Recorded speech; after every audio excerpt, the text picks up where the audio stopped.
para bapak, para ibu yang kami hormati. Jadi kita akan menyampaikan perjuangan wahidiyah atau perjuangan fafiru ilallah wa rasulihi sallallahu alaihi wasallam, yaitu suatu perjuangan yang memperjuangkan diri kita sendiri, keluarga kita, anak-anak dan istri kita, tetangga, handai tolan kita, untuk kita ajak kembali kepada Allah.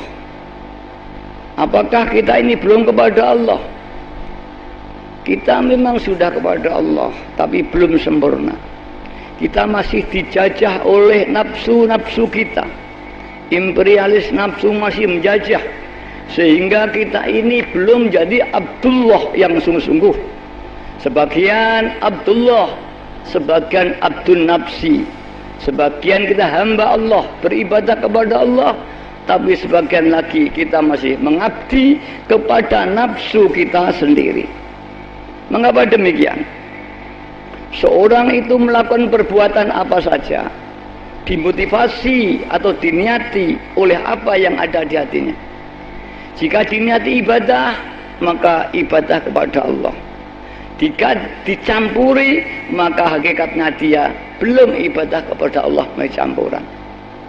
Termasuk kita senantiasa dalam sepak terjang kita mencari ilmu, mencari harta, berjuang agama sekalipun, jika itu belum diniati untuk mengabdi kepada Allah, itu belum ibadah kepada Allah. Jika itu pun masih dicampur ibadah kepada Allah dan untuk mencari ketenaran, maka orang itu belum mengabdi kepada Allah separuh-separuh. Karena itulah ibadahnya belum dikatakan ikhlas, karena masih dikuasai nafsunya. Itulah yang diperjuangkan oleh Wahidiyah, oleh Mbah Yai, menjadi Abdullah yang hakiki hanya kepada Allah subhanahu wa ta'ala. Bukan karena ingin surga, bukan karena ingin neraka, bukan karena kita ingin harta jika kita bekerja, bukan karena ilmu kalau kita belajar, tapi karena perintah Allah. Mengapa dalam sholat kita minta selamat dari neraka, ingin surga? Boleh, memang diperintah, tapi jangan karena enaknya surga, bukan karena sakit neraka, tapi karena perintah Allah. Apabila kita melakukan ibadah karena perintah Allah, jadilah itu mengabdi kepada Allah. Jika ingin surga, maka itu kita mengabdi kepada nafsu kita yang takut pada neraka dan ingin surga. Inilah yang diperjuangkan Wahidiyah, untuk mencari iman yang ikhlas, yang murni, bahkan makrifat kepada Allah dengan mengetapkan la haula wala quwata illa billah.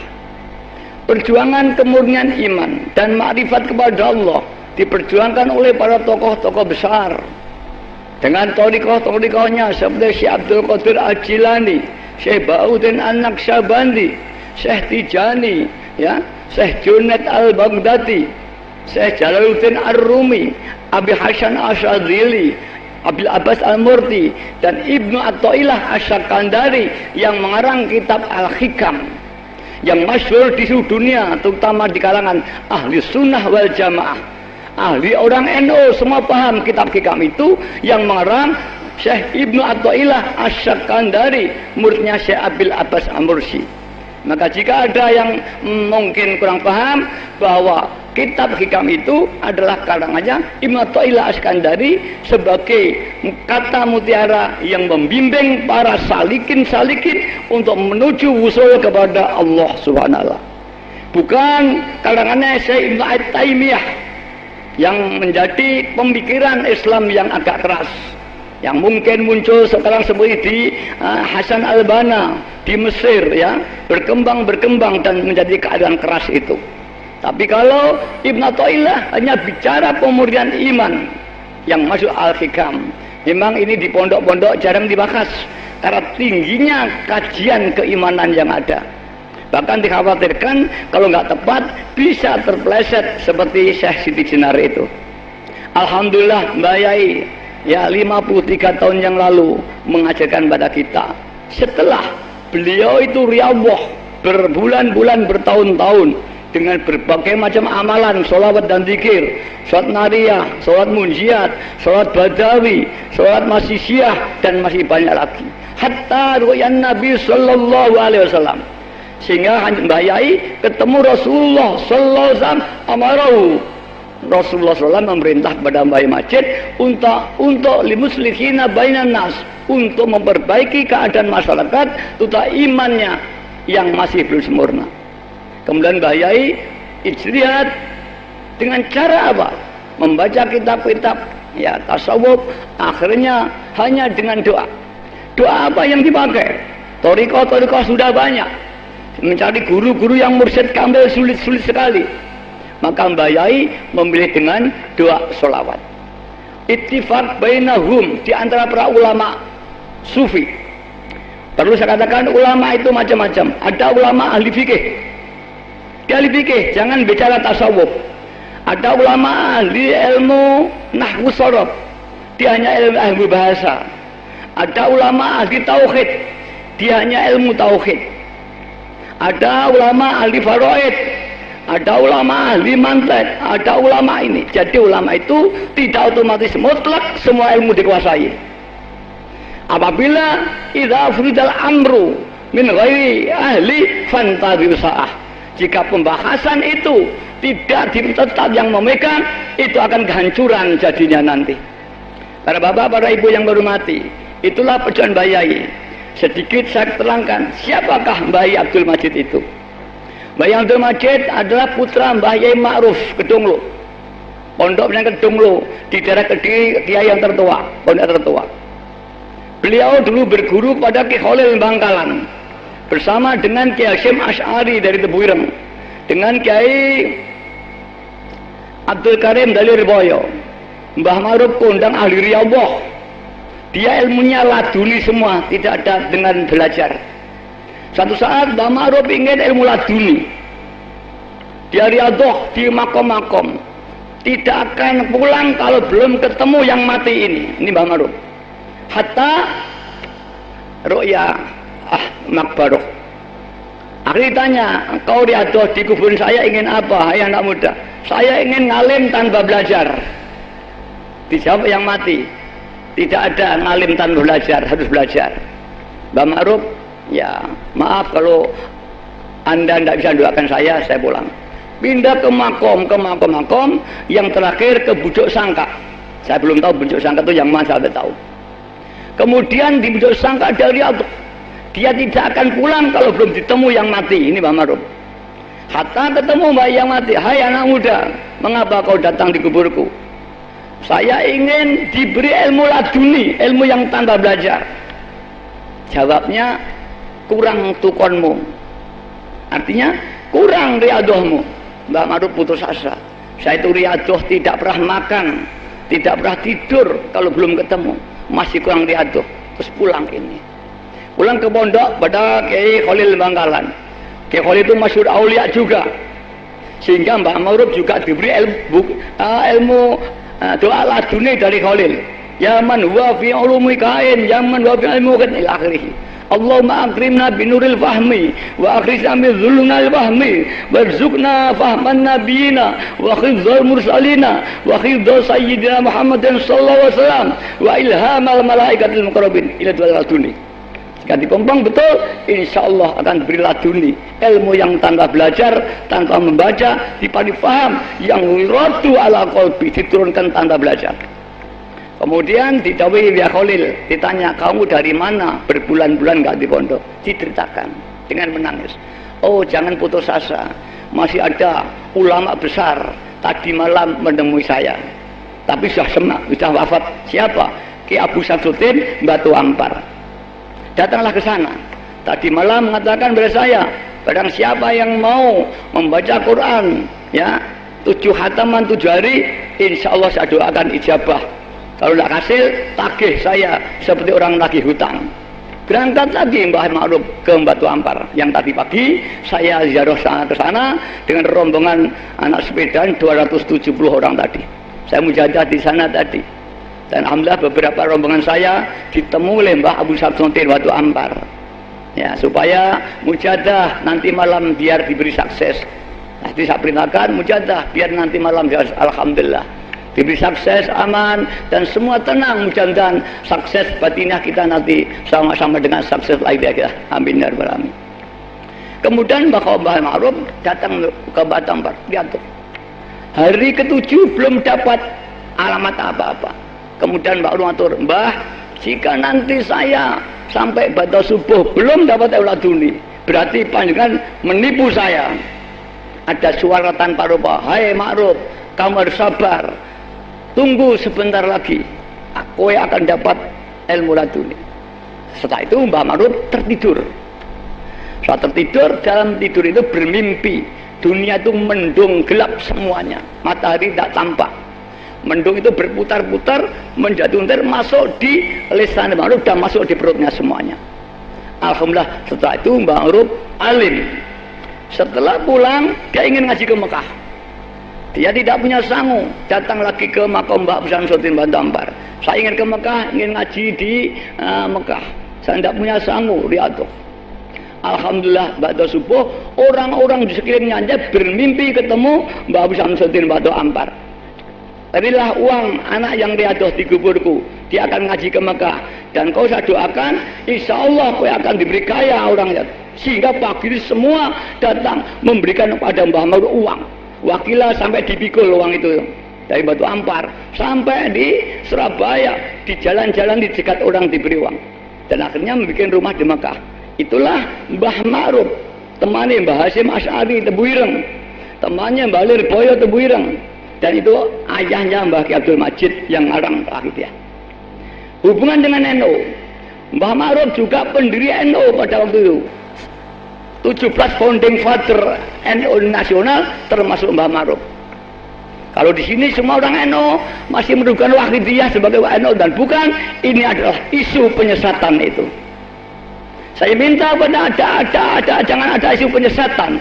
Itu justru menyacatkan perjuangan Islam. Sesama Islam masih kurang dewasa itu. Mbah saya ada pendiri NU, Bayu saya ketua IP pusat pada itu.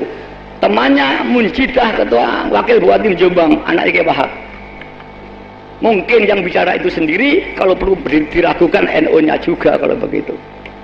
Para bapak, para ibu yang saya hormati, ajaran Wahidiyah, ajaran tasawuf, ajaran Ahlus Sunnah wal Jamaah. Kalau kita pada NU tahu aswaja Ahlul Jamaah, apakah si doktrin Ahlul Jamaah itu? Apa bedanya dengan Mu'tazilah? Apa bedanya dengan Jabariyah? Ya. Nah, ini saya terangkan supaya masyarakat kita dengar tidak mudah diotak-atik. Ahli Sunnah wal Jamaah itu berkeyakinan wallahu khalaqakum wa ma ta'malun. Allah menciptakan kamu semua, dan apapun yang kau perbuat itu Allah ciptakan. Seperti wayang dengan dalangnya. Dalang tidak bisa lepas dari wayang, maaf. Wayang tidak bisa lepas dari dalangnya. Jika dilepas, adam. Begitu makhluk ini tidak bisa lepas dengan ya iradahnya Allah dan kudrahnya Allah. Jika lepas, adam. Karena apa? Wujudnya makhluk binuri wujudillah wa binuri af'alillah. Wallahu khalaqakum wa ma ta'malun. Coba ini di Quran dijelaskan. Allahu ta'ala Allah ikut ta'mal khalaqakum yang menciptakan kamu semua. Wa malan barang ta'maluna yang kau lakukan. Semua yang dengan Allah. Ini bedanya. Kalau Mu'tazilah tidak. La yughayyiru ma biqaumin hatta yughayyiru ma bi anfusihim. Ini pedoman Mu'tazilah. Bahwa kamu tidak akan dirombak nasibmu jika kau tidak merombak dirimu sendiri. Ini dipaham mutlak, sehingga kita ini gerak dengan diri kita sendiri, bukan dengan kudrahnya Allah. Itulah perbedaan paham Ahlus Sunnah Jamaah dan paham Mu'tazilah. Maka jangan dikacaukan masyarakat awam yang tidak paham dengan ajaran Ahlus Sunnah Jamaah. Kemudian dikatakan bahwa hikam itu ajarannya Ibnu Taimiyah. Maaf, ini salah besar itu. Tolong itu kalau mengambil keputusan supaya ditinjau kembali. Nah, diluruskan, kalau enggak nanti dari Wahidiyah kita minta pada Majelis Ulama Pusat untuk mencabut kembali keputusan itu, karena itu jelas merugikan itu nanti salah jadi akan dituntut semua ulama di Indonesia nanti terutama ulama Ahlus Sunnah wal Jamaah. Para dadat yang kami hormati, Mbah Ma'ruf itu punya Mbah Majid. Mbah Majid yang mentalib sholawat Wahidiyah ini. Yang Mbah Ma'ruf pendiri pondok pesantren Kedunglo, diteruskan oleh Mbah Majid. Dan alhamdulillah setelah Mbah Majid wafat, saya ditunjuk keluarga yang meneruskan pondok pesantren Kedunglo adalah saya. Kemudian Wahidiyah dicipta Mbah Majid disampaikan kepada masyarakat. Tujuannya Wahidiyah berfadilah menjernihkan hati. Semua doa selawat itu ada asrornya, ada ioninya, macam-macam. Salat nariyah masyhur, selawat untuk mohon rezeki yang jembar. Atau kamilah mungkin di Madura ini syafasur. Siapa membaca nariyah 4444, insya Allah akan dimudahkan rezekinya. Ini di kalangan Ahlus Sunnah Jamaah, khususnya NU di Indonesia, sangat masyhur selawat nariyah itu. Dan Mbah Majid dulu sebelum mengarang Wahidiyah mempeng selawat nariyah. Sampai beliau itu keadaan tidur tetap bisa membaca. Yang tidurnya jasadnya saja. Dia berkata saya membaca nariyah, saya tidur tetap membaca. Aku datang, aku tidur. Yang datang di kamarku siapa? Aku diberitahu. Yang tidur dan jasadnya, jiwanya tidak tidur, tetap tawajuh kepada Allah SWT. Majid ulama besar, orang jarang diberi kemampuan sejauh ini. Tidak setiap orang ulama diberi kemampuan sejauh ini. Lantas bagaimana bekerja mengecam Wahidiyah itu? Ya, kredibilitasnya kurang kalau untuk mengecam Wahidiyah. Para bapak, para ibu yang kami hormati, alhamdulillah setelah disampaikan pada masyarakat, semua merasakan hatinya makin tenang. Mudah ingat kepada Allah, mudah merasa dosa berada dia. Di samping itu diberi ajaran lillah dan billah. Lillah yaitu menerapkan dalam hati semua perbuatan kita harus diniati ibadah. Kita sholat ibadah bukan neraka dan surga. Kita bekerja bukan uang tapi ibadah kepada Allah. Kita ke pasar, kita makan, kita minum, kita tidur, kita mengaji, apapun yang kita lakukan yang tidak dilarang oleh Allah dan Rasulnya diniati ibadah. Kita datang di tempat ini harus niat ibadah. Bagi saudara yang belum niat, nanti sekarang niat ibadah. Kalau tidak, kedatangan kita sia-sia.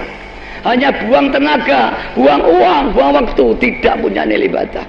Mari kita niat ibadah dengan ikhlas, maka kedatangan kita jadi ibadah lillah, sehingga semua hidup kita ini punya nilai ibadah.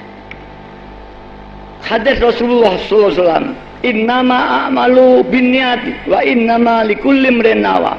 Mana? Apa yang kau lakukan, semua perbuatan tergantung niatnya.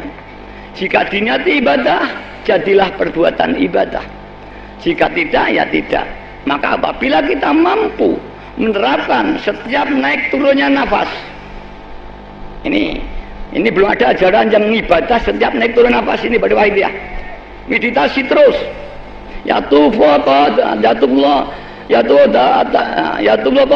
Qalbuhu daiman. Hatinya senantiasa tawaf kepada Allah daiman selamanya. Setiap naik turunnya nafas hanya Allah yang ada dalam dirinya. Semuanya ibadah, maka semua hidupnya ibadah. Cocok dengan wa ma khalaqtul jinna wal insa illa liya'budun. Aku tidak menciptakan bangsa jin dan bangsa manusia kecuali untuk ibadah kepada Allah. Maka kita tidak mungkin bisa ibadah 24 jam kalau tidak menerapkan lillah dan billah. Kedua, billah, penerapan la haula wala quwata illa billah. Tiada daya dan kemampuan. Kita bergerak, kita makan, kita sholat, kita zakat, kita ke kantor, kita ke laut, semua itu la haula wala quwata billah. Berjalan yang menjalankan Allah, berbicara seperti saya ini Allah yang menggerakkan. Kita mendengar, kita melihat tanah, terlihat Allah. Ya Allah fi kulli syai'. Melihat lampu, Allah yang tampak. Melihat alam, Allah yang tampak. Sehingga seolah-olah melihat Allah dalam segala bidang. Ini ajaran tasawuf. Yang maafnya di pondok-pondok belum diajarkan ini. Jadi mungkin saja nanti di ibtidaiyah, sanawiyah atau aliyah. Kalau pun aliyah pondok pun belum diajarkan ini. Bahkan ini di thariqah aja belum diajarkan. Masih ilmu thariqah di thariqah ini. Ini ilmu tinggi sekali ini. Maka jarang yang bisa ini kalau tidak taufik hidayahnya Allah. La haula wala quwata billah. Ibadah tidak merasa.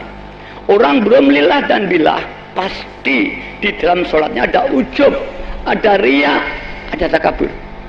Tidak bisa menghindari termasuk diri saya sendiri. Saya pidato ini, kalau nggak lillah billah, linafsi binafsi. Pasti aku merasa saya bisa pidato, merasa ibadah, merasa baik. Ini ujub dalam diri saya jika saya pidato tidak dengan keadaan ini. Nggak usah orang lain, mari kita koreksi diri kita masing-masing. Tadi katakan, man istada ilman walam yastad hudan lam yastad minallahi ila hudan. Barang siapa tambah ilmunya, apa itu sarjana hukum, apa itu sarjana agama, apa itu seorang ulama besar, jika tidak dapat hidayah, pasti makin jauh dari Allah SWT. Mengapa? Karena merasa ngalim, merasa pandai, merasa benar, merasa inilah, ini sudah salah semua. Tawadhu sudah tidak ada lagi ini. Yang ada pemikiran politik saja yang ada ini. Para bapak, para ibu yang hormati, inilah marah perlu diluruskan. Sang alim apapun juga, kalau nggak ada tasawufnya, malah petaka. Lillah dan billah itu penerapan asyhadu alla ilaha illallah. Kita percaya Tuhan satu, Tuhan kuasa, Tuhan punya kekuatan, tapi kita masih merasa kuasa, merasa hidup, merasa kaya, merasa ini semua adalah syirik walaupun khafi. Namanya syirik khafi, syirik yang samar-samar, tidak tampak, kelihatannya itu ibadah, tapi kalau diteliti ternyata syirik kepada Allah SWT. Itulah maka besok di akhir itu banyak orang kecelek. Ya Allah, kecelek, aku dulu ahli ibadah kepadamu, aku ahli zakat, aku ahli podium seperti saya ini, tapi mengapa catatan amalku tidak ada di akhirat? Kadzabta, kamu menipu, bukan ibadah karena aku. Kau pidato bukan karena Allah, kau sholat bukan karena Allah, kau bekerja bukan karena Allah, karena dirimu sendiri, kata Allah. Maka kau tidak akan ada amal sama sekali walau ahli. Maka dikatakan Rasulullah SAW, umatku nanti ada yang di dunianya ahli ibadah, ahli amal, ahli pidato, ahli ngaji, tapi dia di akhirat tidak punya catatan apa-apa. Dan ada umatku yang kelihatannya dia tidak pernah ibadah, tidak pernah ngaji, dia kelihatannya hanya orang biasa, lebrong nakal, tapi dia hatinya bersih, baik. Dia nanti yang panen di akhirat penuh dengan amalnya. Ini kata Nabi Sallallahu Alaihi Wasallam. Karena itu mari kita hati-hati. Yang alim, yang pandai, hati-hati. Apalagi yang bodoh harus lebih hati-hati. Terutama saya sendiri. Jangan sampai saya bicara ini didorong oleh nafsu. Sama saja mencuri, mencuci pakaian kotor, dicuci dengan air yang kotor tidak akan bisa bersih. Membersihkan hati, dibersihkan dengan hati yang jelek tidak akan baik. Maka doakan saya pidato ini ya dengan lillah dan billah. Sebab kalau nanti saya tidak billah, aura yang keluar dari mulut saya kepada hati sampean itu busuk semua, yang tidak akan bersama dengan taufik hidayahnya Allah SWT. Maka mari bersama-sama mohon kepada Allah kita diberi taufik hidayah dengan Allah Ta'ala, menjadi orang-orang yang dikehendaki Allah Subhanahu Wa Ta'ala. Yang kedua, lirasul dan birasul. Lirasul, semua perbuatan kita niati ibadah kepada Allah. Di samping itu kita bisa ibadah, bisa tahu baik dan jelek. Ini jasa Rasulullah. Ini dilatih setiap naik nafas. Mari dilatih semua merunduk melatih. Ini yang bicara hati ke hati, bukan telinga. Mari, bisakah sama semua? Mari kita menangis. Al-Fatihah. Para bapak, para ibu yang kafir, mari. Ini taqarruban ilallah. Jangan hura-hura di lapangan ini. Kita harus menangis kepada Allah dengan penuh dosa yang kita bawa menghadap Allah Ta'ala. lillah billah li rasul birasul ini dilatih. Setiap naik turunnya nafas, kalau bersih kita menjadi orang yang mukhlisun, bersih. Kita menjadi orang yang abidun, ibadah. Tidak ada nafas detik-detik yang tidak digunakan ibadah, apalagi sholat.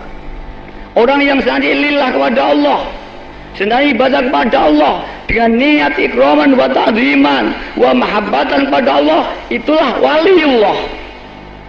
Walaupun belum tingkat ma'rifat. Barang siapa yang telah billah, maka dia orang yang wusul.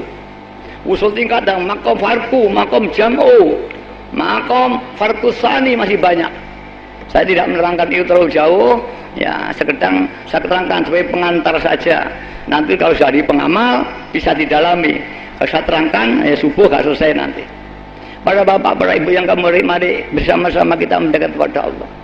Alhamdulillah, sholat wahidiyah tidak dibaca, mudah menerapkan ini. Di samping itu para hadirin, tidak sedikit pengaruh wahidiyah itu dikaruniai Allah, ketemu Rasulullah Sallallahu Alaihi Wasallam. Dulu sangat jarang sekali, sulit ketemu Rasulullah. Pengaruh wahidiyah banyak, ya Sayyidi ya Rasulullah 100 kali, ru'yan Nabi Sallallahu Alaihi Wasallam. Seperti tadi saya ke Batu Ampar, saya ke Makom Mujadah, pengamal kita ditemui Mbah Abu Samsuddin Batu Ampar, diberi petunjuk-petunjuk gitu dan lapor dengan saya. Soal begini di waktu banyak orang yang ketemu Rasul, ketemu orang-orang yang mati banyak, bahkan banyak para makbaroh itu kirim salam pada saya. Sunan Ampel pernah kirim salam dengan saya, Ki Ageng Selo kirim salam dengan saya, banyak. Dia katakan, salamku pada Romo Yai karena aku berusaha tidak jadar. Terima kasih, sampaikan nanti kalau suasana. Saya sering orang umrah dan haji, saat itu salam saya kepada Rasulullah Sallallahu Alaihi Wasallam. Dan banyak yang dijumpai Rasulullah bisa membalas kepada saya salam itu. Wah, mosok kamu semudah itu bisa ketemu Rasulullah? Bukan kita, ini fadlnya Allah. Kalau nggak percaya dicoba saja, bukan kecam mengecam ini. Dicoba, kalau enak, kalau nggak enak ditinggal gitu aja. Ini amalan, enak kan? Nah, jangan wah nggak mungkin kamu orang kepet ketemu Nabi. Suudzon dulu belum ini. Itulah fadlnya Allah diberikan kepada siapa saja yang dikehendaki. Mungkin orang kere, mungkin orang besar.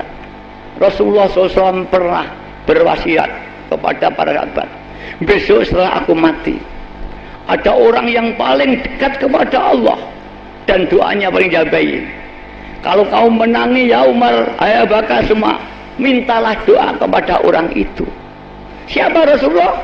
Wes al-Qarani. Abu Bakar mencari sampai mati gak ketemu. Kemudian Umar bin Khattab tanya di sekitar Ka'bah, adakah orang yang namanya Wes al-Qarani? Yang disebut-sebut Rasulullah orang dari Yaman. Satu saat ada orang seperti pengemis tidur di Ka'bah. Ka'bah nggak seperti sekarang ini, dulu sepi. Adakah kamu semua yang namanya Wes al-Qarani? Ada orang jembel tidur dengan jubah yang kasar. Aku Wes al-Qarani. Ada apa? Betul rumahmu dari Yaman? Betul. Aku diperintah oleh Rasulullah SAW mencari orang yang namanya Wes al-Qarani ketika setelah mati Rasulullah.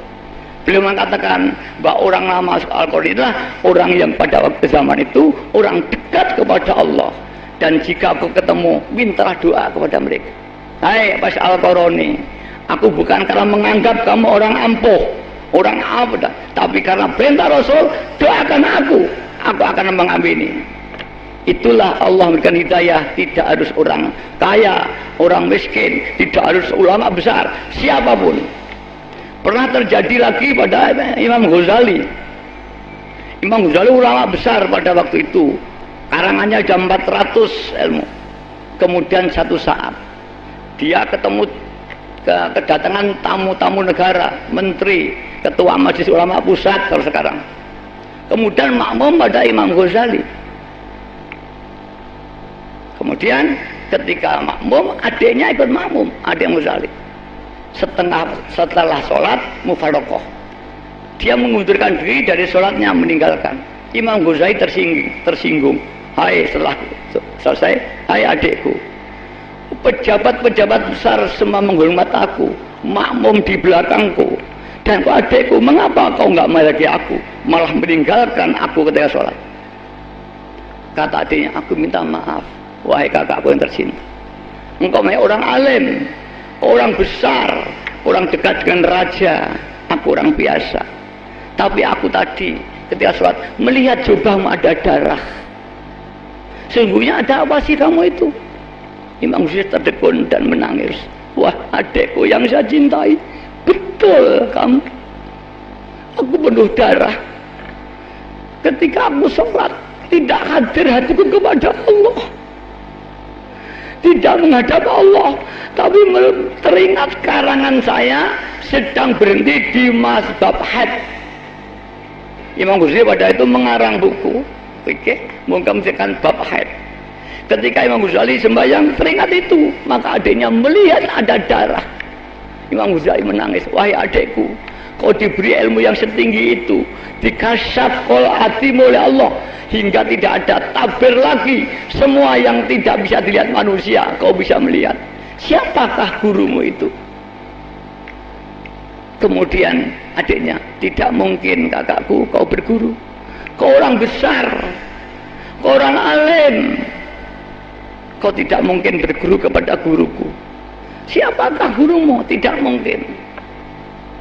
Sudah, aku berjanji, walaupun anjing gurumu nanti, saya akan sumpah, coba saya copot dan akan simpuh di hadapan gurumu, aku berguru. Kau berjanji betul? Ketika tahu guruku yang sungguhnya, aku bersumpah. Al-Ghazali, datanglah di jalan raya ini, di sana ada tukang sul sepatu. Dia hanya tukang sul sepatu, dia hanya tukang dandani sepatu buntut. Itulah guru saya. Imam Ghazali berangkat, betul, datang dengan jubah seperti saya, menemui orang saat itu.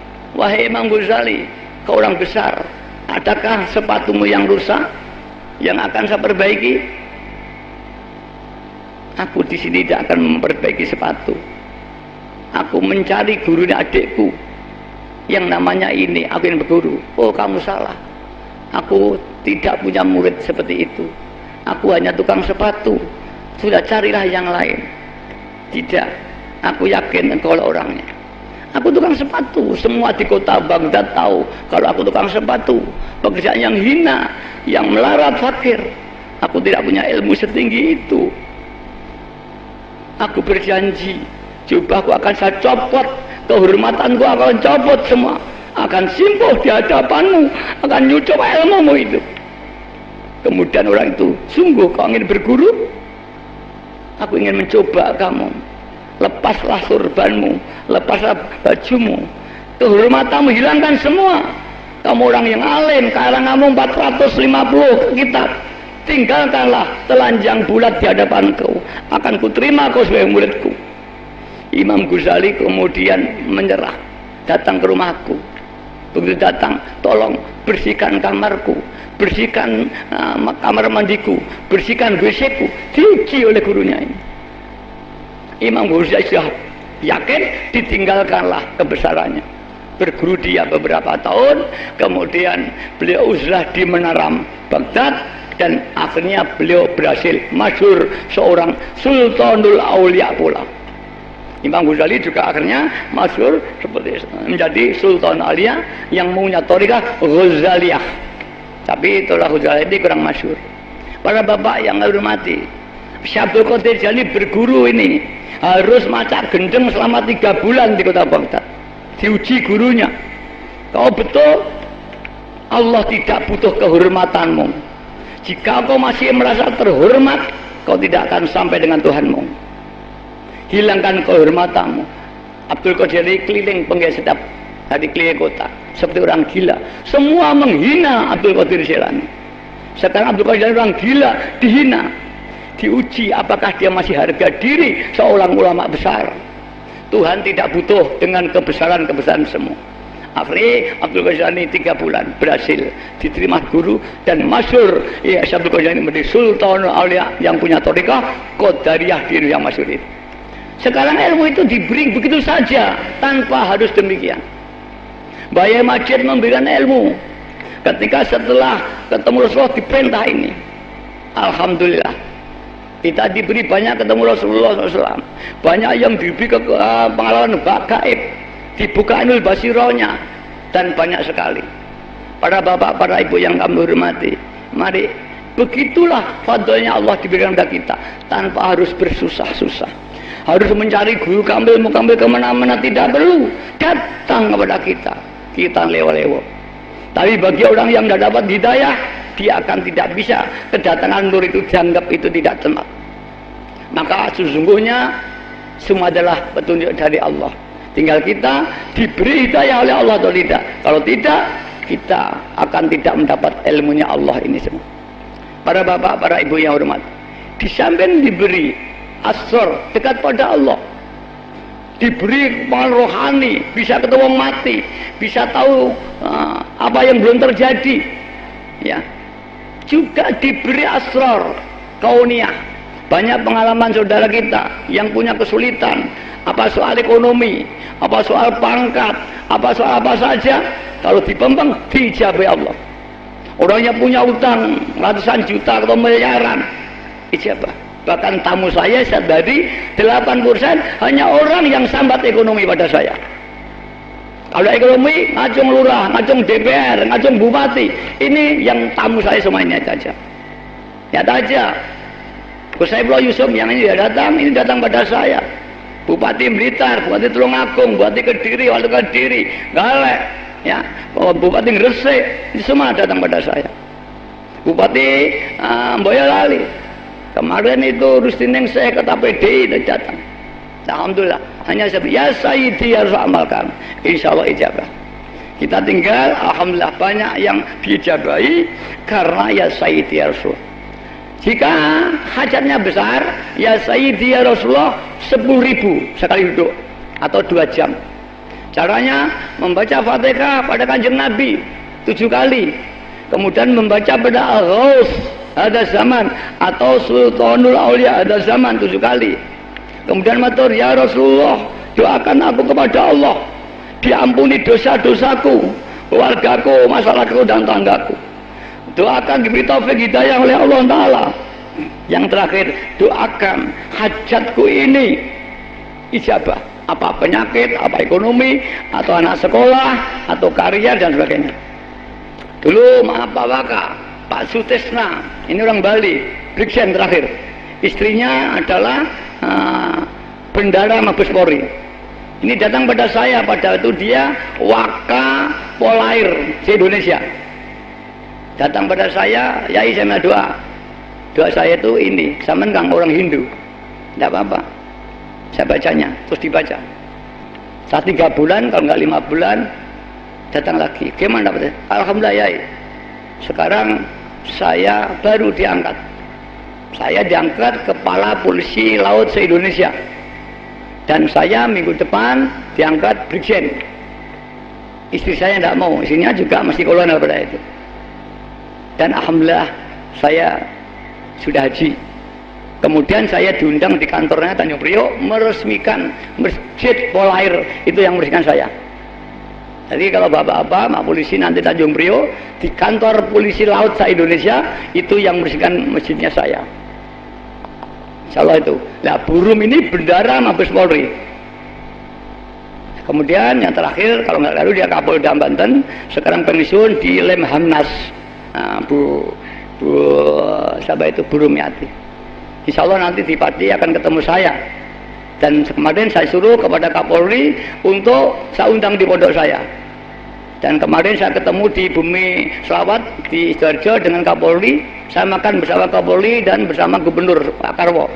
Saya katakan nanti datang pada pondok saya, yang datang lebih 100.000 Pak. Oh iya, saya minta HP ini.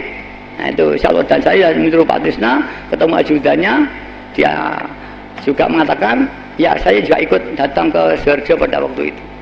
Ya mudah-mudahan nanti tanggal Apa? Lupa saya, musyawarah kubro itu. Ya, nah, itu nanti malam terakhir beliau akan hadir. Dan saya ngundang Pak Jokowi, tapi tidak berkenan karena Kediri. Semua pejabat tidak ada yang berani masuk Kediri. Kediri Pati Kudus. Kalau di luar, saya siap ya. Ya udah, nanti saya undang di Tasikmalaya. Insya Allah nanti dengan Pak Jokowi saya di Tasikmalaya. Setelah kubro nanti kita akan mengadakan musyawarah nanti susanah Provinsi Jawa Barat. Kalau ini Jawa Timur, Jawa Barat nanti di Tasikmalaya. Akan nanti kalau agak 2019 saya katakan kita nanti di Senayan. Kita kumpulkan pengamal kita dari Lampung, dari seluruh Indonesia. Nah, insya Allah mudah-mudahan. Nah, kemudian Wahidiyah ini tidak berpolitik. Bukan partai politik, bukan golongan. Wahidiyah hanya amalan,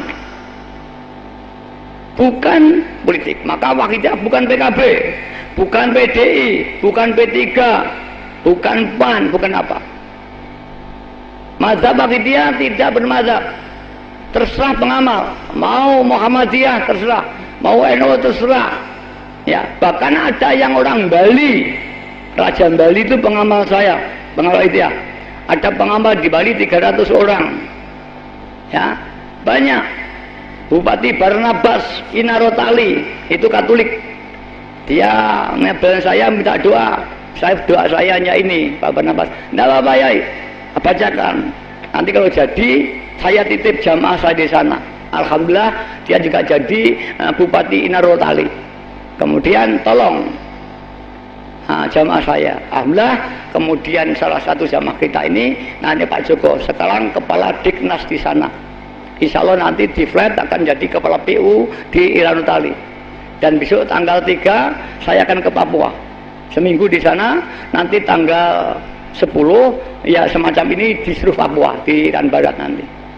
Nah, dan ada beberapa saudara kita yang akan ikut. Tadi seperti Pak Arifin dari Bali tadi ngomong, saya seminggu, ya saya ikut seminggu, beberapa akan ikut. Saya itu tidak pernah di rumah, terus keliling terus saya, ingat kabupaten-kabupaten. Nah, di Wahidiyah tidak berpolitik. Terserah Bapak yang Muhammadiyah boleh ngamalkan, apalagi NU. Anda bahkan yang Syiah ada. Ngasyiah boleh, tapi kamu tidak boleh mensyiahkan. Dari Hizbut Tahrir ada pengamal, tapi kamu tidak usah narik ke Hizbut Tahrir. Ya, maafnya aja. Jadi jangan berpolitik, hanya mengajak taqarruban ilallah wa Rasul sallallahu alaihi wasallam. Mengajak kepada Allah Subhanahu wa taala ikhlas. Insya Allah kalau ini akan dapat pertolongan Allah Subhanahu wa taala. Semua kesulitan jika betul-betul munajat. Tadi katakan Iqbalu Allahi bisiddati dzulli wal inkisar ma'ata barri anil hauli wal quwwah aslu khairin dunyawiyyin au ukhrawiyyin.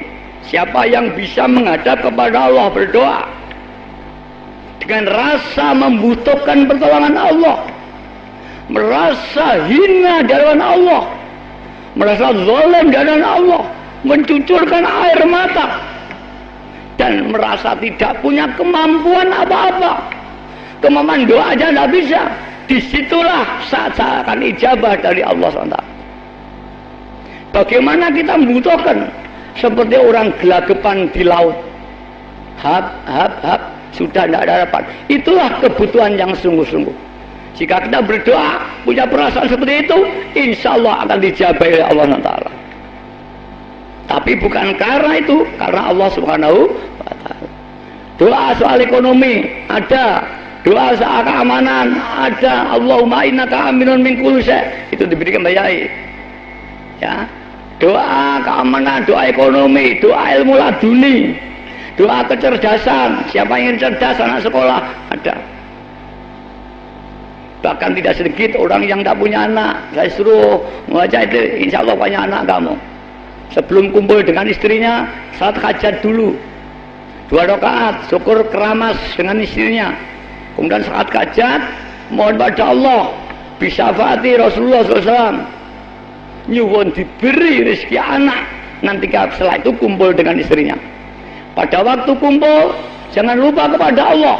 Di situ banyak lupa karena nikmat hubungan suami istri itu. Umumnya lupa, jangan lupa. Dan ketika mani keluar, mintalah pada Allah anak. insya Allah ijabah punya anak kamu. Dan tidak sedikit alhamdulillah yang oleh Allah bertahun-tahun tidak punya anak, diijabahi oleh Allah punya anak. Ini barokah as-sholawatul wahidiyah. Saya ketemu Pak Bawung Doyono ketika mau presiden, sama baca. Dia cerita dengan saya, dibaca di Madinah. Kemudian biar ada suara ditengok dia dan dia akan jadi presiden. Ini Pak Motoyono. Pak Nuh itu Menteri Pendidikan. Pak Mahtuh Basuni, ya, Bu Sri Mulyani, semuanya pengamal itu ya. Pak Budiono, Mbak Yunia, Pak Budiono, adiknya Budiono, Bu Tati datang pada saya. Ada kesulitan Nyai, doa sendiri aja, jangan nyuruh saya. Bimbing lainnya, kamu doa sendiri. Apa saya tukang doa opan, saya tidak mau, doa sendiri. Alhamdulillah banyak di antara kita anak sekolah dan sebagainya. Pagi dia kita bentuk yayasan yang berpusat di Kedunglo. Sampai seluruh Indonesia sudah kami bentuk perwakilan. Di Jawa semua kota sudah ada perwakilan panitia sampai tingkat kecamatan, tingkat desa dan tingkat ART. Tidak ada di Jawa yang belum ada perwakilan yayasan panitia. Di Sumatera semua sudah ada, di Palembang, Lampung ya, sampai tingkat kecamatan ada. Yang belum aja di Aceh resmi, tapi pengamal sudah ada Aceh sama Padang. Di Sulawesi mulai Makassar, Mamuju, Palu, Gorontalo sampai Manado sudah ada. Ya, di mana itu? Di Bugis atau di mana? Saya lupa. Sulawesi Utara itu. Ya, sudah ada semua. Di Bali, di Mataram, ya. Kemarin saya ke Sumbawa, ya, di sana Sumbawa besar masih. Di Flores, di Adunala Rantuka, tahun kemarin saya datang di Adunala Rantuka. Insya Allah sudah rata. Bahkan di Malaysia sudah saya bentuk perwakilan yayasan panitia dan sudah ada pengamal. Maka kubro tidak kurang orang 25 atau 20 datang. Nah, di Batam ada, di Singapura ada, bahkan di Jeddah dan di Saudi Arabia sudah ada pengamal panitia. Alhamdulillah, Wahidah sudah bertaraf internasional. Dan Wahidah tidak hanya bicara tauhid. Wahidah ingin membantu pemerintah di bidang pendidikan. Di kedua ada TK, SD, SMP, SMA, Sanawiyah, Ibtidaiyah, Aliyah. Ada perguruan tingginya di Dunglo. Ya, ada 16 prodi, ada informatika, ada teknik kimia, teknik industri ada, semua ada. Hukum saksiah ada. SMP Wahidiyah itu sudah saya bentuk 17 SMP. Pondok pesantren sudah saya bentuk 8 pondok. SMA-nya ada 8 pondok. Di Samarinda ada pondok pesantren dan SMP SMA. Di Pontianak ada pondok pesantren dan SMP SMA. Yang akan kita bentuk lagi yaitu di Irian Barat. Insya Allah nanti akan kita bentuk pondok pesantren, sudah ada tanahnya 2 hektar di sana. Kemudian kemarin di Sumbawa tadi kemarin saya juga dihibai tanah 4 hektar untuk rencana pondok pesantren dekat pondoknya Pak Din Samsudin. Ya alhamdulillah ini di bidang pendidikan. Di bidang ekonomi kita bantu pemerintah.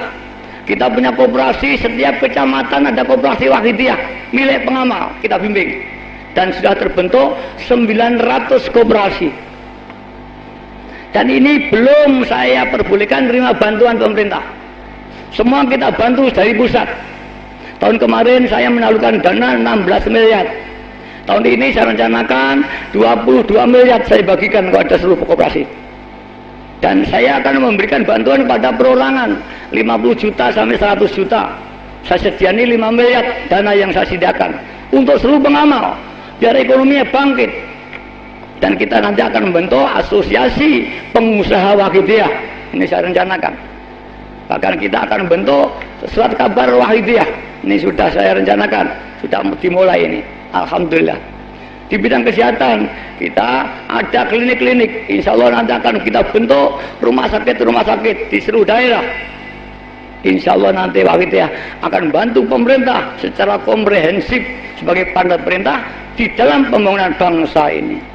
Para hadirin yang dihormati, mudah-mudahan rencananya diridhoi Allah SWT. Kita semua diberi dunia hasanah, fil akhirah hasanah, wa qina adzabannar, diselamatkan api neraka. Mari para hadirin, Kita tidak hanya bisa menangis kepada Allah atas dosa kita, tapi kita ikut membantu pemerintah membangun, mengisi pembangunan di Indonesia. Kita malam ini memperingati 17 Agustus yang diperjuangkan oleh pejuang-pejuang kita dengan pengorbanan-pengorbanan kita. Kita sekarang mengisi kemerdekaan. Bagaimana kita mengisi kemerdekaan? Kita perorangan tidak mungkin, maka dengan sistem lembaga. Apalagi sekarang digalakkan satu NKRI, yaitu negara Pancasila, bukan negara agama di Indonesia itu. Maka tidak bisa Indonesia dikuasai satu agama. Indonesia tidak bisa dikuasai satu golongan. Kota pun tidak bisa dikuasai satu golongan, Pak Waka. Ini hukum ini, tolong ini. Ya, kalau ini melanggar ini nanti dilaporkan, nanti kena ini. Ini bukan negara agama, bukan kota agama, kota nasional Pancasila yang memberi hak setiap warganya menjalankan keyakinan masing-masing. Maaf para hadirin yang kami hormati, kami mohon perlindungan kepada pemerintah daerah Sumeneb, kepada pengamal saya, kepada Pak Wakapolres. Kami minta perlindungan pada jamaah saya yang ada di Sumeneb. Ini kami punya hak hidup di Indonesia. Dan kami mohon pada ulama-ulama yang bijaksana, yang arif, mohon bimbinglah pengamal wahyidiyah. Jika jamaah saya ada kesalahan, ada kekeliruan, tolong jangan didiskredit, tapi panggil, tegurlah anak itu. Insya Allah orang wahyidiyah menerima, ditegur, diperingatkan siapa saja, asal dengan mau'izatil hasanah, bukan dalam arti bermusuhan. Betul-betul merangkul. Oh ya Pak Wahyidiyah, kamu salah menengkene, insya Allah saya akan terima tangan berdua, dan ada pengaman dan terima, laporkan pada saya, karena itu ajakan yang baik. Saya mengatakan Wahyidiyah harus satu, tidak bertentangan dengan agama yang dianut masing-masing. Agama Islam sendiri firqah-firqah, banyak paham, semua dilindungi oleh Allah. Dan di Indonesia masih Ahlussunnah Jamaah. Kalau diragukan NU-nya, mbah saya pendiri NU juga.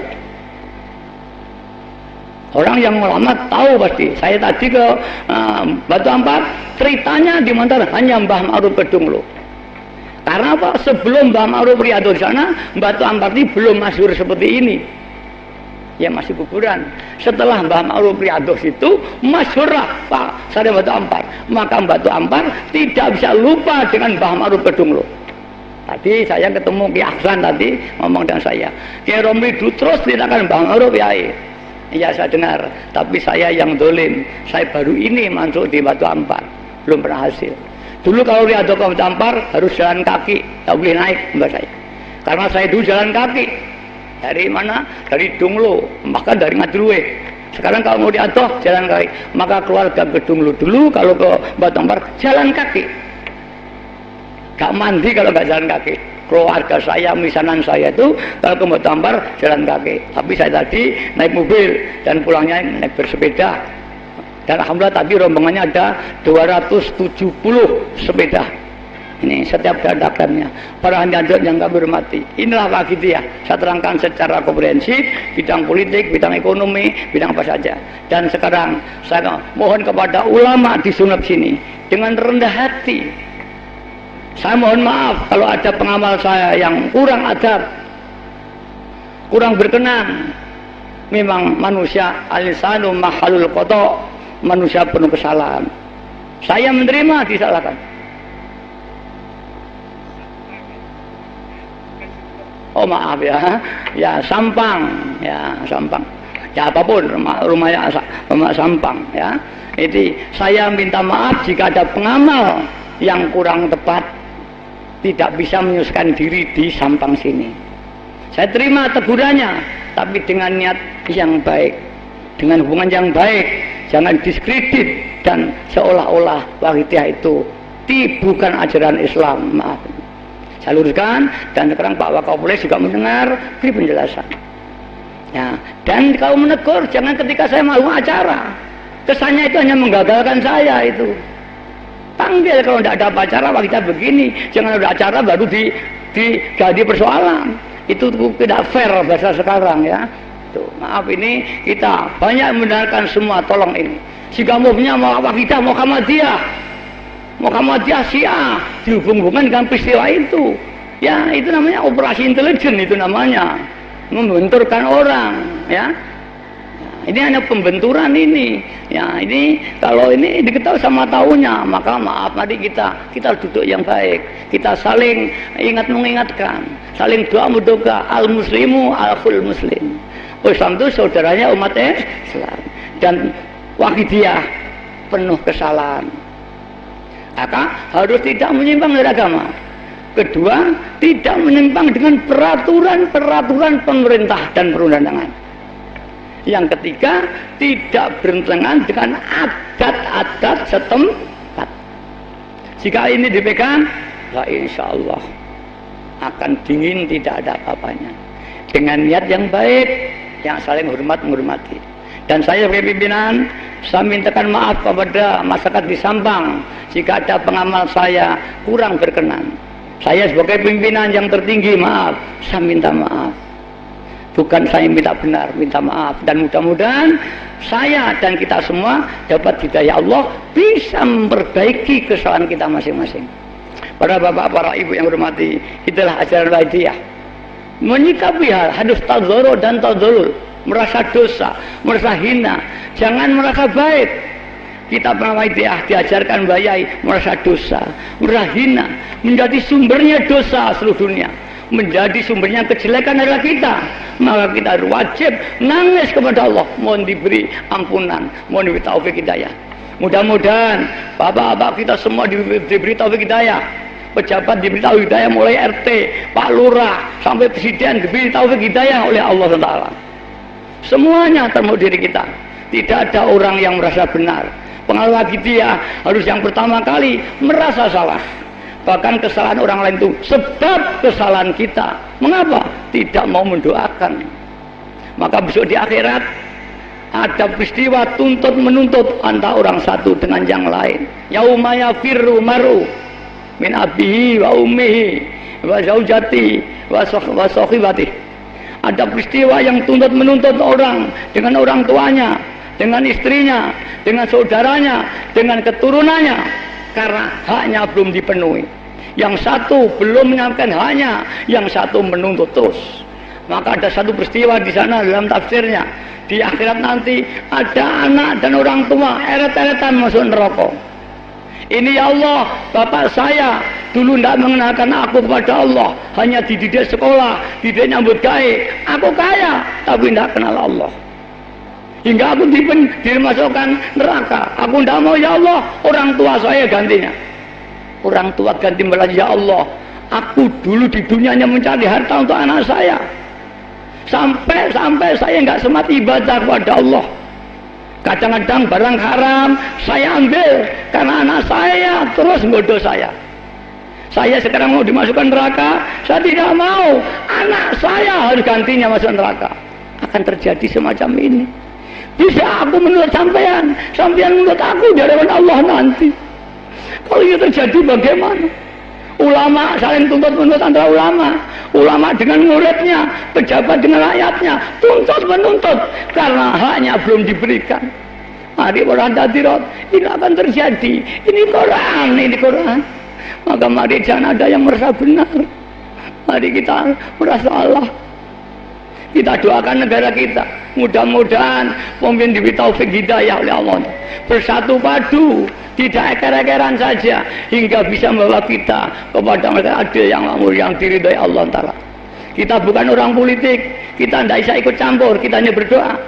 Kalau partai politik bisa di DPR, kita bukan golongan politik, kita hanya bisa berdoa.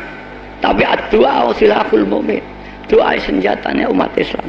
Jika betul-betul Allah akan dapat dijabah. Para bapak, para ibu yang hormat, di samping itu dilatih kita menangis. Menangis mengapa? Di Quran katakan, Fakku kasiro fal yabhaku qalila. Menangislah yang banyak, ini Al-Quran. Tertawalah yang sedikit. Di dunia tempat menangis, di akhirat tetap tempat tertawa. Barang siapa yang di dunianya banyak menangis, besok di akhirat banyak tertawa. Menangis karena takut kepada Allah, menangis karena dosa, menangis karena mohon pertolongan Allah. Tapi barang siapa yang di dunia tertawa dengan kekayaannya, dengan hartanya, dengan pengaruhnya, dia akan menangis besok diambil akhirat. Kita sama saja.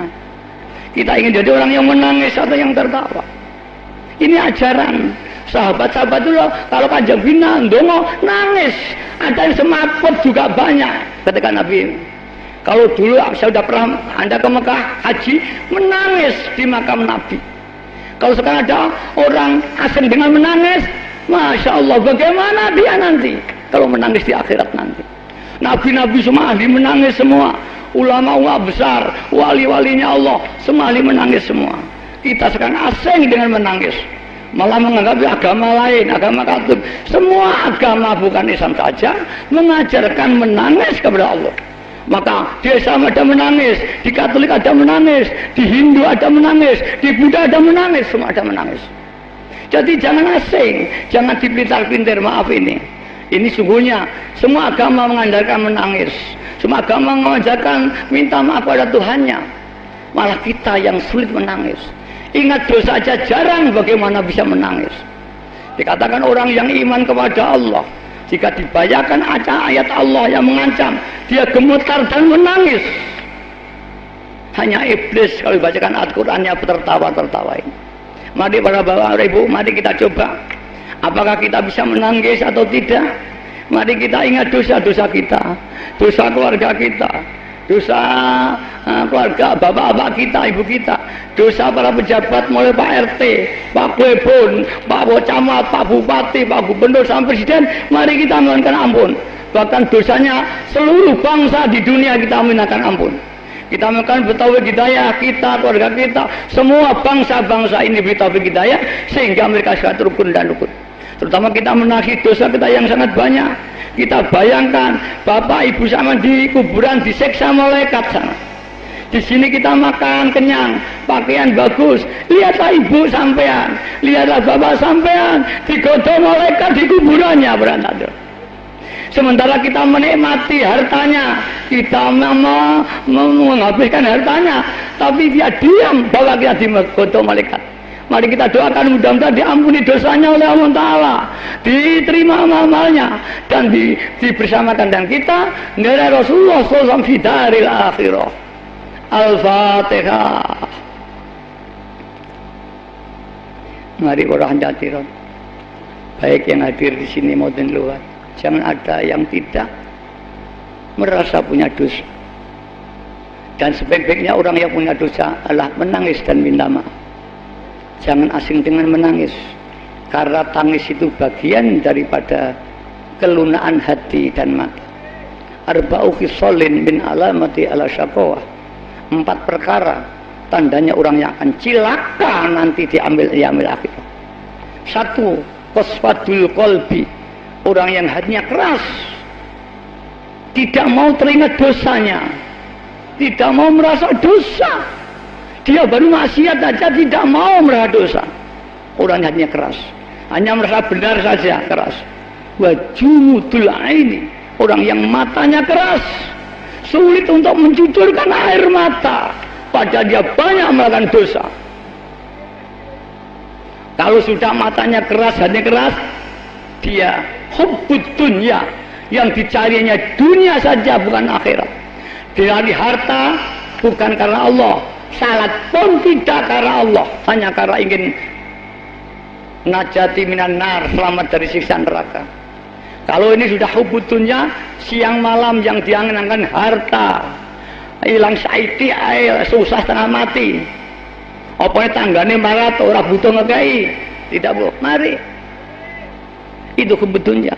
Kalau sudah begitu orang hanya melamun, ingin kaya, tidak mau kerja, ingin pandai, tidak mau sekolah, ingin negara makmur, tidak mau berjuang untuk negaranya, diajak bangun pemerintahnya, malas. Ini tanda orang yang akan cilaka, besok di akhirat tidak akan mendapat kebahagiaan, kata Rasulullah Sallallahu Alaihi Wasallam. Tapi barang siapa yang mau merasa dosa, mau memperbaiki ya masyarakat yang belum kenal, mari kita ajak kembali pada Allah. Karena apa yang kita amalkan ini menjadi haknya mereka. Kalau kita sampaikan, kita dosa. Tapi kalau kita mau berjuang, tubalil muslikhina bainan nas humul muqarrabuna yaumal qiyamah. Alangkah bejo kemayangan, kata orang Jawa, bejo yang tidak terhingga, orang yang muslikhina bainan nas, yang mau berjuang untuk umat dan masyarakat di bidang ekonomi, di bidang pendidikan, di bidang negara, terutama di bidang iman. Orang ini akan bahagia karena besok oleh Allah akan dikumpulkan bersama para muqarrabun fi daril akhirah. Siapa muqarrabun itu?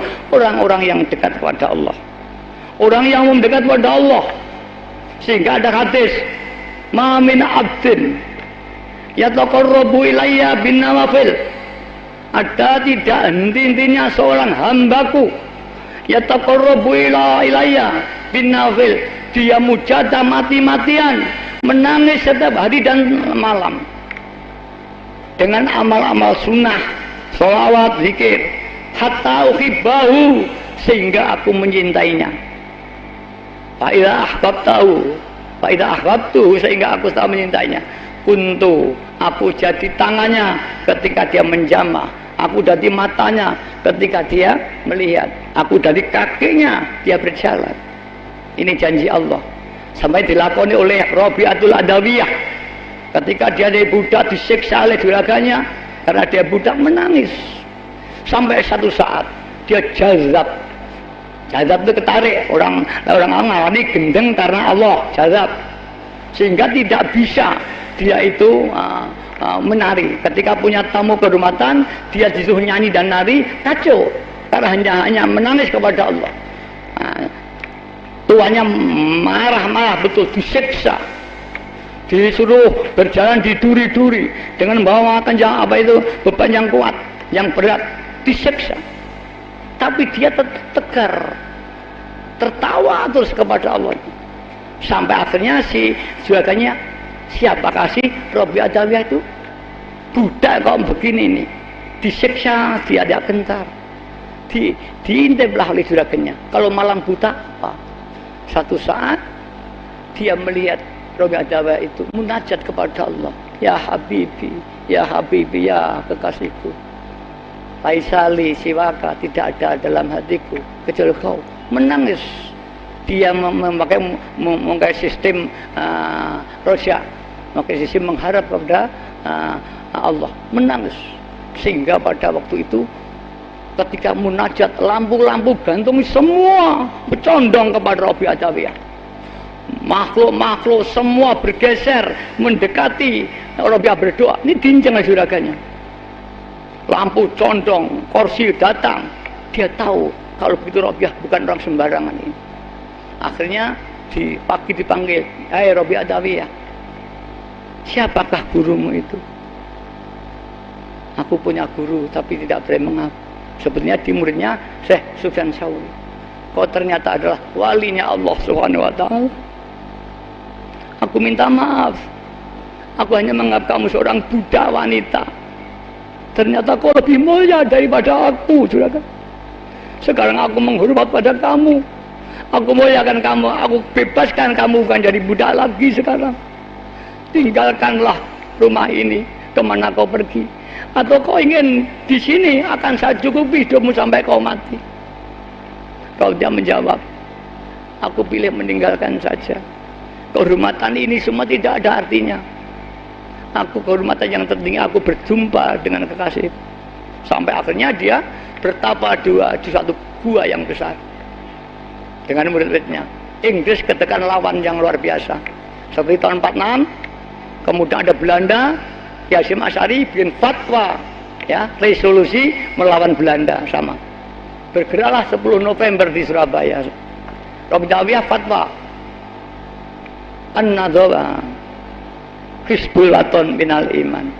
Cinta tanah air adalah iman. Bangkitlah semangat bangsa Mesir untuk melawan Inggris. Sehingga rakyat Mesir yang lumpuh bangkit dan Inggris terusir dari Mesir. Harun al-Rasyid kagum, siapa yang menggerakkan rakyat ini sehingga punya peraulan yang tinggi sekali. Panglima perang matur, ya Tuan saya, ada seorang wali wanita, dia berfatwa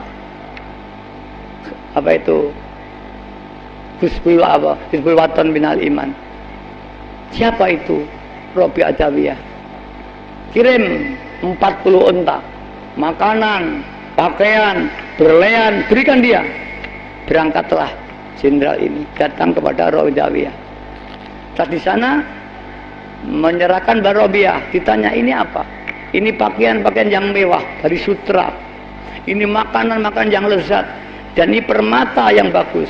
Robi Adawiyah geleng kepala.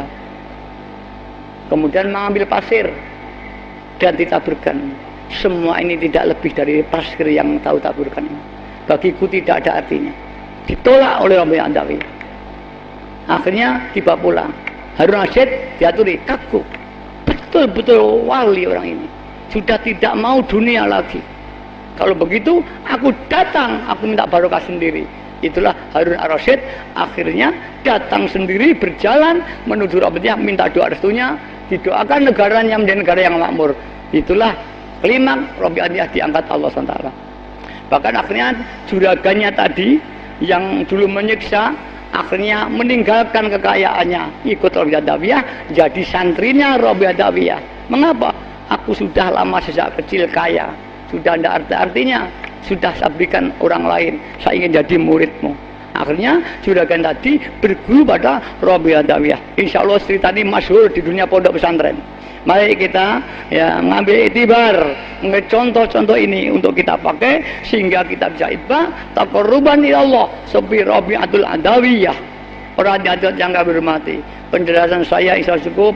Apakah Wahidiyah dari segi paham, dari segi politik, dari segi ekonomi dan partisipasinya bagaimana Wahidiyah terhadap negara, insya Allah cukup. Para bapak yang kami hormati yang terakhir, mari kita praktek.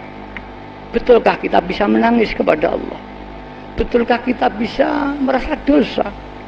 Atau mata kita yang keras? Tolong mari menangis. Tengoklah bapak ibu yang di kuburan, mereka disiksa. Kita makan enak, pakaian bagus, macam tampan cantik, tapi ibu kita digodom oleh, padahal kita menikmati harta orang tua kita. Al-Fatihah. Al-Fatihah. Al-Fatihah. Orang hadirat samiin samiat yang di luar, saya akan mengajak pengamal membaca yaitu sholawat Wahidiyah sampai selesai. Bagi bapak yang hadir, yang di luar, yang belum kenal sholawat Wahidiyah, supaya membaca ya Sayyidi ya Rasulullah, ya Sayyidi ya Rasulullah, ya Sayyidi bersama-sama. Kita bayangkan Kanjeng Nabi hadir di muka kita. Kita makmum menyekel jubah Kanjeng Nabi. Mohon pertolongannya. Jangan ada yang tidak merasa dosa. Dosa kita, anak kita, istri kita, dosa orang tua kita. Al-Fatihah. Allahumma ya wahidu ya ahad, ya wajidu ya jawad, salli wa sallim wa barik ala sayyidina Muhammad wa ala ali sayyidina Muhammad fi kulli lamhatin wa nafasin bi adadi ma'lumatillahi ya yudadihan. Allahumma ya wahidu ya ahad, ya wajidu ya jawad, salli wa sallim wa barik ala sayyidina Muhammad wa ala sayyidina Muhammad fi kulli lamhatin wa nafasin bi adadi ma'lumatillahi ya yud. Allahumma ya wahidu ya ya wajidu ya jawad, salli wa sallim wa barik ala sayyidina Muhammad wa ala ali sayyidina Muhammad fi kulli lamhatin wa nafasin bi adadi ma'lumatillahi ya yudadian. Allahumma kama anta alu, salli wa sallim wa barik ala sayyidina wa maulana wa syafi'ina wa habibina wa qurrati a'yunina Muhammadin sallallahu alaihi wasallam kama wa'alu. Nas'aluka Allahumma bihaq an turiqana fi lujjati baril wahda hatta la nara ولا نسمع ولا نجد ولا نحس ولا نتحرك ولا نسكن إلا وترزقنا تمام مغفرتك يا الله وتمام نعمتك يا وتمام معرفتك يا الله وتمام محبتك يا الله وتمام رضوانك يا الله وصلي وسلم وبارك عليه وعلى آله وصحبه عدد ما أحاط بعلمك وأحصاه كتابك برحمتك يا أرحم الراحمين walhamdulillahi rabbil alamin. Para nyadat mari suwan Kanjeng Nabi, anak-anakku, kowe yang masih bocah masa depan, nangiso yang Kanjeng Nabi didongakne, kowe dadi anak yang soleh soleha, didadekne wong sing sukses sekolahmu, sukses uripmu, didongakne kowe dadi wong sing dipari sugih, iso nyukupi sak keluargamu kabeh. Mari bapak-bapak, anak-anak kita doakan mudah-mudahan mereka diangkat oleh Allah derajatnya setinggi-tingginya. Mari kita nangis pada Kanjeng Nabi. Ya syafi'al khalqi sholatu wassalam alaika nurul khalqiyat wa aslahu aruha wa adrikni wa qazalamtu abada wa rabb wa laysa li ya sayyidi siwa fa in darudda kuntu syason ya syafi'al khalqis alaika nurul khalqi hadiyal wa aslahu aruqa wa adrikni faqad zalamtu wa laysa li ya sayyidi siwa fa in darudda kuntu syason ya syafi'al khalqis salat alaika nurul khalqi wa aslahu aruqa wa adrikni faqad zalamtu wa laysa li ya sayyidi siwa fa in darudda kuntu syason. Mari nangis Kanjeng Nabi mohon pertolongan, jangan ada yang tidak jerit. Ya sayyidi ya Rasulullah, ya sayyidi ya Rasulullah, ya sayyidi ya Rasulullah, ya sayyidi ya Rasulullah, ya sayyidi ya Rasul. Ayo terbaca ya sayyidi ya Rasulullah. Para hadirat, nah, orang besok akan sakratul maut semuanya. Nah, kita nanti husnul khotimah atau sul khotimah.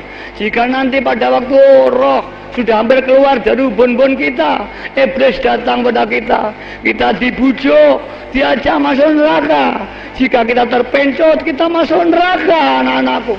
Pada saat yang bersamaan, Kanjeng Nabi hadir di hadapan kita, datang untuk menolong umat-umatnya yang butuh pertolongan. Sebagaimana ada satu cerita, anak-anakku, ada seorang ini berhaji dengan ayahnya. Dalam perjalanan, ayahnya mati, anak-anakku. Kemudian matinya itu suul khotimah, wajahnya dirubah jadi wajah binatang oleh Allah Ta'ala. Anak ini nangis, ya Allah, mengapa anakku, mengapa ayahku wajahnya kok bukan wajah manusia, wajah binatang. Susah anak itu. Dalam kebingungan itu dia lari ke sana dan kemari.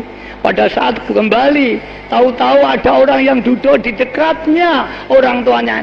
Yang paling mengherankan anak-anakku, bapaknya tadi yang wajahnya sudah wajah binatang berubah jadi wajah manusia lagi.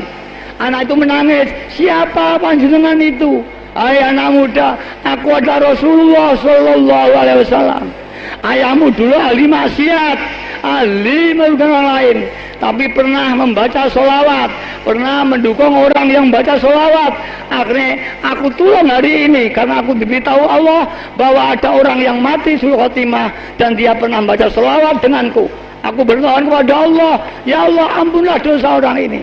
Dan Allah mengampuni dan orang tamu diampuni kembali manusia. Mari anakku, ya Sayyidi ya Rasulullah, ya Sayyidi ya Sayyidi ya Rasulullah, Ya Sayyidi, Ya Sayyidi, Ya Rasulullah, Ya Sayyidi, Ya Sayyidi, Ya Rasul. Para hadirat, mari kita sowan Ghauzul Zaman atau Sultanul Aulia Zaman. Itu guru mursyid yang hakiki. Qalbuhu yatufla daiman, hatinya terus tawaf kepada Allah. Sirruhu yasir Allah, yasir fil alam kama yasir fil jasad. Rahasia jiwanya memenuhi jagat raya seperti padangnya matahari memenuhi jagat raya. Semua kena padangnya matahari. Maka dimanapun kita melihat ke atas akan tampak matahari. Begitulah Sultan Aulia, jiwanya seluruh dunia. Jika kita menghadap, kita akan diayomi sana. Sehingga pernah terjadi Ibnu Athaillah As-Sakandari ini yang orang kita pakaikan itu haji, ketemu gurunya dikejar, hilang. Kemudian kalau tidak membimbing lagi. Setelah pulang tanya pada temannya, apakah guru haji? Tidak. Kemudian sowan pada gurunya Syekh Abil Abbas Al-Mursi. Ya guru, apakah anda haji? Oh tidak, muridku. Tapi mengapa? Aku di Mekah terus ketemu anda. Aku tawaf ketemu anda. Aku sa'i ketemu anda. Aku mujadah anda hadir. Siapakah sesungguhnya anda? Wahai muridku, orang yang oleh Allah telah diangkat menjadi orang besar, jiwanya memenuhi alam. Kau di mana saja, asal kau berteriak dan ikhlas, hadir dia di hadapan kamu. Mari Sultan Aulia punya kemampuan ini. Muridnya di jagat barat, gurunya jagat timur, bisa membimbing dengan jarak jauh. Mari kita nangis pada Ghauzul Zaman. Ya ayyuhal salamullah alaika rabbini biiznillah wanzur ilayya sayyidi min adrah musilatin al-hadratil aliyah. Ya ayyuhal salamullah alaika rabbini biiznillah wanzur ilayya sayyidi min adrah musilatin al-hadratil aliyah. Ya ayyuhal alaika rabbini biiznillah wanzur ilayya sayyidi bin adrah musilatin lil hadratil aliyah. Ya syafi'al khalqi habiballah salatuhu alaika ma'asalam dhallat wa dhallat ghilati fi baldati khudbiyati ya sayyidi wal ummati. Ya syafi'al khalqi habiballah salatuhu alaika ma'asalam dhallat wa dhallat Unbiyati ya sayyidi wal ummati. Ya syafi'al khalqi habiballah salatu alaika ma'asalami dhallat wa dhallat ilati fi baldati Unbiyati ya sayyidi wal ummati. Mari anak ayah, mari bapak kita merasa gagal, buntu jalan, usaha kita gagal, kesana kami gagal, ekonomi gagal, negara kita gagal, mari nangis. Ya sayyidi ya Rasulullah, ya Sayyidi ya Rasulullah, ya Sayyidi, ya Sayyidi, ya Sayyidi ya Rasulullah, ya Sayyidi ya Rasul, ya Sayyidi ya Rasulullah. Mari kita tobat, nyuwun ampun dosa kita, sak gunung anan, dosa ibu kita, bapak kita, dosa pejabat-pejabat kita mulai RT, Pak RW sampai presiden, mari kita mohon ampun. Dosa bangsa-bangsa di dunia mari kita mohon ampun, terutama dosa bapak ibu kita di kuburan. Mana mbahmu digotong oleh kata ayo nangis. Ya Rabbana Allahumma sholli sallim ala Muhammadin syafi'il umami wal ali waj'al lana ma muslimin bil wahidiyati li rabbil alamin. Ya Rabbana wir ya sirri tawadina qarrib alif Ya Rabbana Allahumma sholli sallimi ala Muhammadin syafi'il umami wal ali waj'alil anama muslim bil wahidiyati li rabbil alamin. Ya Rabbana ubir ya sirif tawad qurrib ali bainana ya Rabb. Ya Rabbana Allahumma sholli sallim ala Muhammadin syafi'il umami wal alihi waj'alil anama muslim bil wahidiyati li rabbil alamin. Ya Rabbana ufir yasir iftawa qurrib ali bainana ya Rabb. Mari kita terakhir mohon barokah, dunia dari barokah, negara kita mudah barokah, buminya barokah, langitnya barokah, pemerintahnya barokah, dan para pemimpin di barokah. Mari kita nangis, negara kita barokah, buminya lainnya. Allahumma barik bima khalaqta hadhil balda ya Allah wa fi hadhil.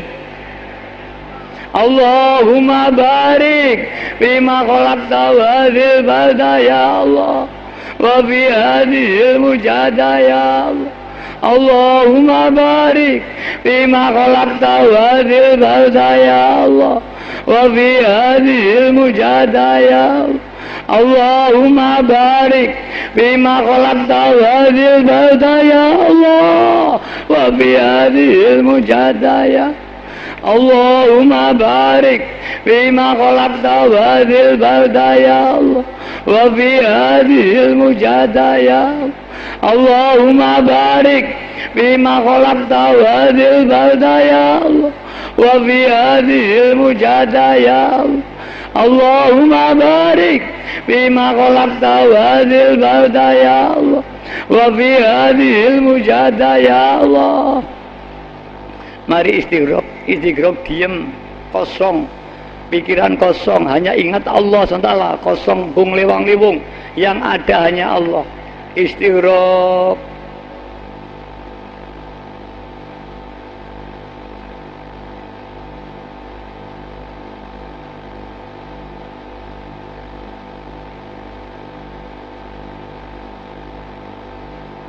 Fatihah. Mari kita berdoa. Nanti baca fabiru itu tujukan pada seluruh hati kita, hati keluarga kita, seluruh dunia, supaya kembali kepada Allah. Kemudian kita baca waqul ja'al haq wa zaqal batil innal batila kana zauqa.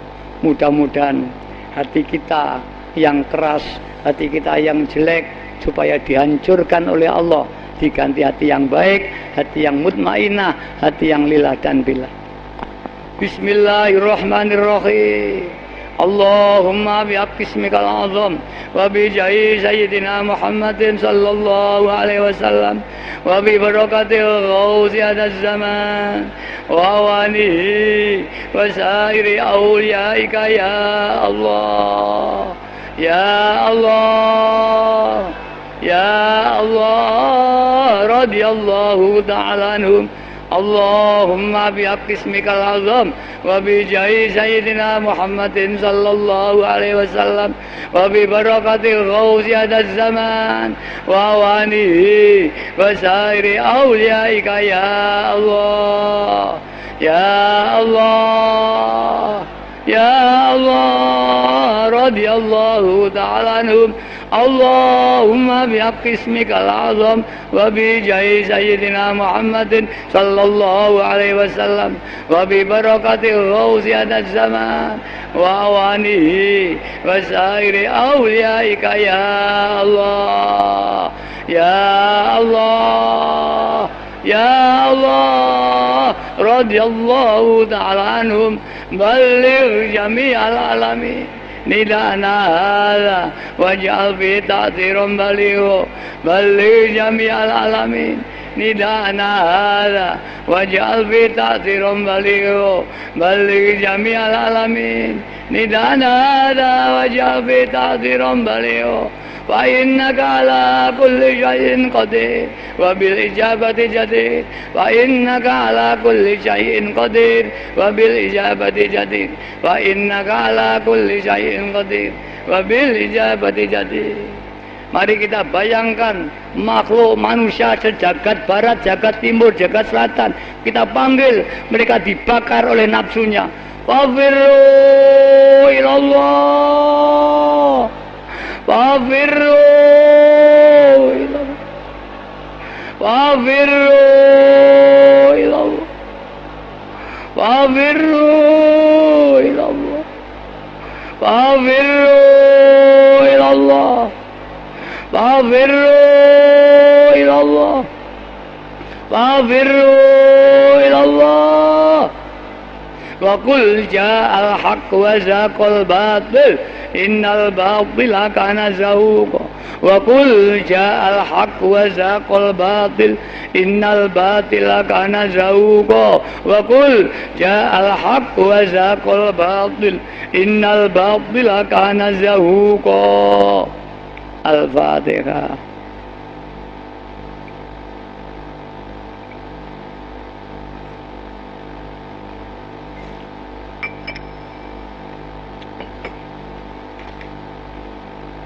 Mari kita yakin yang seyakin-yakinnya. Permohonan yang tadi dijawab Allah Ta'ala. Allah bersabda dalam hadis qudsi, Ana inda dzunni abdi bi, aku menurut keyakinan hambaku. Jika hambaku yakin aku ijabah, maka aku akan ijabah. Jika tidak, ya sebaliknya. Dan Rasulullah sallallahu alaihi wasallam bersabda, "Idza da'aitum fa'aqinu bil ijabah." Jika kau berdoa, yakinlah bahwa Allah ijabah. Tapi kadang-kadang setan itu mengganggu kita. Kamu lek mundungo gak patek manteng, gak mandi. Kalau mek ndonga gak patek hadir, gak dijabahi. Digodha, akhirnya kita ndak yakin Allah ijabah. Allah ijabah bukan karena manteng hati kita, karena fadlnya Allah, karena welas kasihnya Allah pada kita sehingga ijabahi. Maka kita tetap yakin Allah beri ijabah. Para bapak, para ibu yang hormati, nanti ketika kita terakhir, kita berdiri menghadap 4 penjuru, ke barat, ke utara, ke timur, ke selatan, membaca Fafiru dan Wakul. Kita tujukan manusia jagat barat, manusia jagat timur, manusia jagat selatan, manusia jagat utara. Kita panggil supaya hatinya berbondong-bondong kepada Allah. Apakah dengar mereka? Nabi Ibrahim pernah matur doa pada Allah, ya Allah, bagaimana aku memanggil umat Islam sedunia mendengar? Ya Ibrahim, kamu hanya berdoa, yang menyampaikan di hatinya umat Islam itu hanya Allah. Maka kalau orang haji mabrur, itu panggilan Nabiullah Ibrahim. Kalau mardud, ini panggilannya iblis. Dan kalau mati di Mekah, ada tahu ini panggilan daripada malaikat Israel. Demikian para hadirat yang bisa kami sampaikan. Ada kurang lebih kami mohon maaf yang sebesar-besarnya. Akhirnya wabillahi taufiq wal hidayah. Amin Rasulillah sallallahu alaihi wasallam tarbiyah.